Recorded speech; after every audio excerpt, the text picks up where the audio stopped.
Hello, welcome back to my channel CamZone, and today in this video we will discuss about the types of conductometric titration. Last video हमने देखा था कि different important terms discuss की थी, common ion effect हो गया, आयनिक mobility, conductance हो गया। इसमें हम पढ़ेंगे कि what are these different types. तो यहाँ देखिए डिफरेंट टाइप्स हम लिख चुके हैं कि strong acid and strong base. Strong acid mainly हम HCl लेंगे, स्ट्रॉन्ग बेस हम NaOH लेंगे। Weak acid strong base, weak acid जैसे एसिडिक एसिड हो गया, वीक एसिड स्ट्रॉन्ग एसिड का मिक्सचर एंड स्ट्रॉन्ग बेस के खिलाफ इसकी टाइट्रेशन करेंगे, खिलाफ उसके बाद strong acid and weak base. Strong acid same just like HCl हो गया, and weak base NH4OH sodium sorry sorry sorry sorry sorry ammonium hydroxide.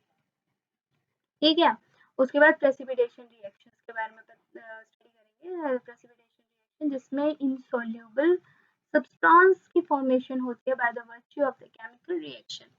Now चलिए बात करते हैं इसके फर्स्ट स्टेप के बारे में, that is the titration in between strong acid and the strong base. Strong acid HCl and a strong base we are taking as NaOH, and in this हम जो है ब्यूरेट में we are taking NaOH, and in this titration flask we are taking HCl solution. And what we will do that we will start the addition of this NaOH uh, into this titration flask. तो NaOH की जब addition करेंगे, then NaOH, as we know that it completely dissociate to form Na positive and OH negative, and HCl is also a strong electrolyte, so it will dissociate to form this.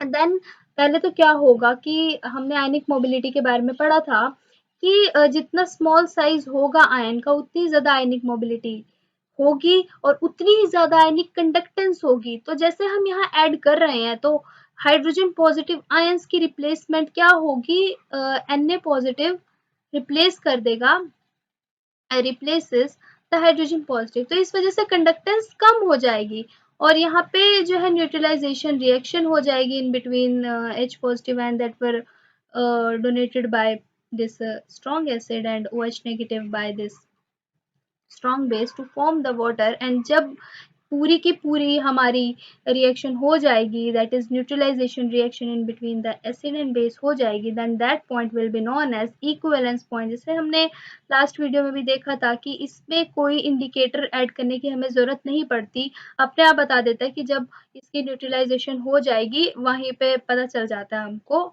Equivalence point आ जाता है। क्योंकि conductometric titration में हम एक instrument use करते हैं ना, तो कंडक्टोमीटर होता है वो। तो इसमें क्या होगा कि देखिए पहले जब हाइड्रोजन पॉजिटिव आयंस जो हैं वो रिप्लेस हो जाएंगे by the sodium positive ions, तो इनकी कंडक्टेंस और फर्स्टली वॉल्यूम के ऑफ NaOH एडिड के बीच में ये मेरा ग्राफ है कि कैसे कैसे कंडक्टेंस के का चेंज आ रहा है to that of the volume of NaOH which I am adding through the burette. तो पहले तो डिक्रीज हो जाएगी, ठीक है, फिर एक पॉइंट आएगा जिसको हम बोलते हैं इक्विवेलेंस पॉइंट, और उस पॉइंट के बाद क्या होगा, सिर्फ NaOH रह गया और NaOH पॉजिटिव में OH नेगेटिव की वजह से there will occur the increase in the conductance. ये तो आ गया होगा केस 1 समझ। नाउ केस 2 में हम स्टडी करेंगे about the weak acid and strong base की titration, that is titration on between the weak acid and strong base। ये ST में यूज कर रही हूँ तो ये समझ जाना कि स्ट्रॉन्ग के लिए यूज कर रही हूँ मैं। Strong base same we can take as NaOH, weak acid CH3COH। अगर मैं conductance to that of the volume of NaOH added के अगेंस्ट में इसका ग्राफ बनाऊं तो इसका ग्राफ कैसा होगा, चलिए देखते हैं।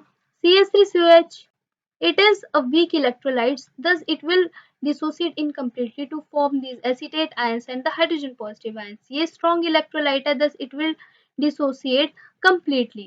ये incompletely dissociate कर रहा है इसलिए मैंने equilibrium बनाया है। ये एक साइडेड रिएक्शन हो रही है इसलिए मैंने इसमें एक एरो दिखाया है। ओके, देन यहाँ पे क्या होगा, यहाँ पे ऐसा होगा जी, ये और ये आयंस तो हैं हमारे वाटर बनाने में यूज होंगे, thus ये तो न्यूट्रलाइज करेंगे एक दूसरे को, और ये तब तक करेंगे जब तक मेरा इक्विवेलेंस पॉइंट नहीं आ जाता। ये तो पता चल गया होगा, लास्ट में हमने डिस्कस किया है। एंड ये एसीटेट आयन शुरू में तो इसकी कंडक्टेंस कम ही होगी, बढ़ेगी पर धीरे धीरे बढ़ेगी।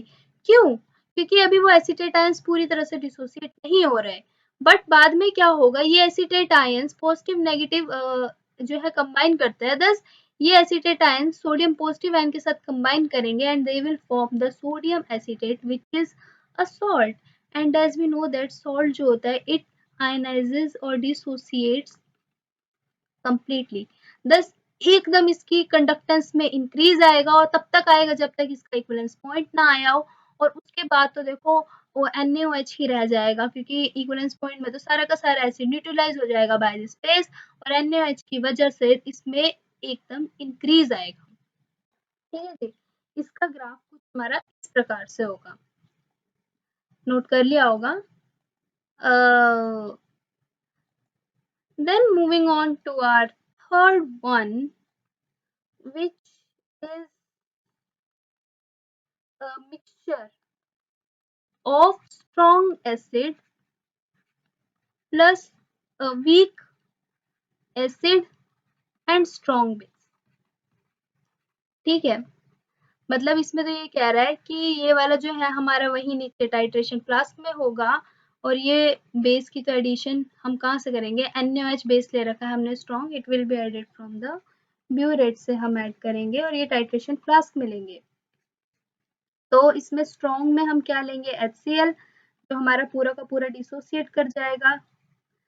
वीक में हम क्या लेंगे, CH3COOH जो हमारे इनकम्प्लीटली डिसोसिएट करेगा। NaOH तो हमारे पूरा का पूरा डिसोसिएट कर जाता है। यहाँ पे अगर हम इनका ग्राफ देखें, conductance to that of volume of NaOH added, ठीक है जी। अगर हम इसमें देखें then what we will see कि इसका ग्राफ कुछ इस type, sorry sorry sorry, I am sorry, ये थोड़ा गलत कर दिया मैंने।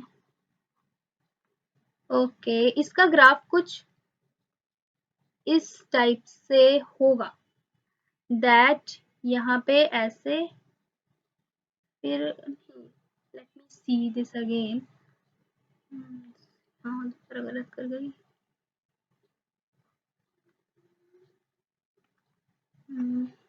Sorry for this problem. पहले ऐसे, फिर ऐसे, और फिर एकदम बढ़ जाएगा। अब ऐसा क्यों आएगा, इसमें हमें दो इक्विवेलेंस पॉइंट मिल रहे हैं, first and this is second. क्यों?